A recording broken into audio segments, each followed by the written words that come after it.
فلا تطع المكذبين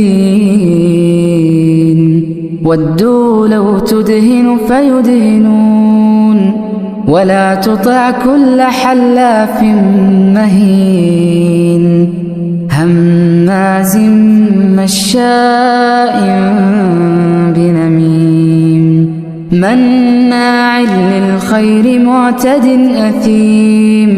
وعليكم ورحمة الله وبركاته. அன்புள்ள சகோதரர்களே, மஸ்ஜித் தௌஹீத் அறக்கட்டளை சார்பாக நம் தினந்தோறும் செய்தியை உங்களுக்கு வழங்கி வர்றோம். அதுல திருமறையின் தோற்றுவாயாக அமைந்திருக்கக்கூடிய அல்கம் சூரான் விளக்கத்தை பார்த்து வர்றோம்.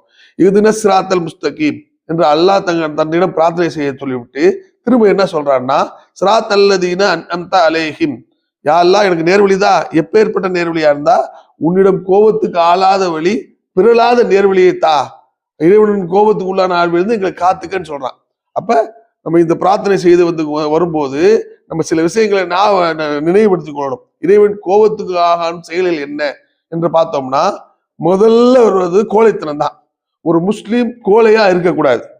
ஒரு முஸ்லீம் என்பவன் வீரமா இருக்கணும். எப்படி நான் குரான்ல சொல்றான்னா 8:15 நம்பிக்கை கொண்டாரே யுத்தத்துக்கு நின்றுட்டா அவங்க உங்களை எதிர்த்து வரும்போது பின்வாங்கிறாங்க, போர்ல புறமுதுட்டு வாட்டி ஓடாதீங்க, யுத்தம் வந்துருச்சு, நியாயத்துக்காக யுத்தம் செய்யணும்னு இஸ்லாத்துல இருக்குது. அந்த யுத்தத்துல நீங்க இஸ்லாத்தை பின்பற்ற முடியாத என்ற நிலைமை வந்துருச்சு, இல்லாட்டி அநியாயம் செய்யப்படுகிற நிலை வந்துருச்சு. அப்ப நீங்க பின்வாங்கிறதுக்கு இஸ்லாத்துல அனுமதி இல்லை. யுத்தம் தான்னா யுத்தத்துல நிக்கணும். அவங்க நம்ம தோத்து போகும் தெரிஞ்சால் கூட புறமுது ஆட்ட வரக்கூடாது.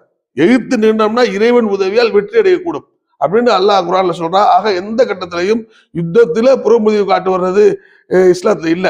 கோழைத்தனம் இஸ்லாத்துல இல்ல. அடுத்தபடியா நபிகள் நாயகம் சொல்றாங்க, நீங்க உங்க சொத்தை பாதுகாக்கும் பொருட்டு நீங்க மரணத்தை வச்சுக்கோங்க, உங்களுக்கு சயீதுட அந்தஸ்து, உயிர் தியாகிகள் அந்தஸ்துன்னு சொல்றாங்க. இதுல இருந்து நமக்கு என்ன விளங்குது? எந்த ஒரு நமக்கு நம்ம பொருள் நம்மகிட்ட அபகரிக்கப்படுதா இருந்தா, நம்மள்ட்ட இருக்கு நம்ம பொருள் தான் என்பது எல்லா நம்ம நாயமுக்கு நம்ம இருந்தா, அதை இன்னொருத்தவன் தன் வலிமையை கொண்டு அபகரிக்க வந்தான்னா அவனுக்கு எதிர்த்து நிக்கணும். இப்ப இதுலயும் என்ன விளங்குது? கோழைத்தனத்துக்கு இஸ்லாத்துல இல்லை. ஆனா நம்ம கன்ஃபார்மா அது நம்ம பொருள் தான், நம்ம உறுதியா நம்பினாதான் நிக்கணும். அநியாயத்துக்கு வரம்பை மீறி ஒருத்தவன் நம்மள்ட்ட போய் இன்னொருத்தர் புடுங்கிட்டு வர்றது, நம்ம வலிமையை கொண்டு இன்னொருத்தரின் பொருளை அடைவது அல்ல வீரம். நமக்கு எப்படி எது வீரம்?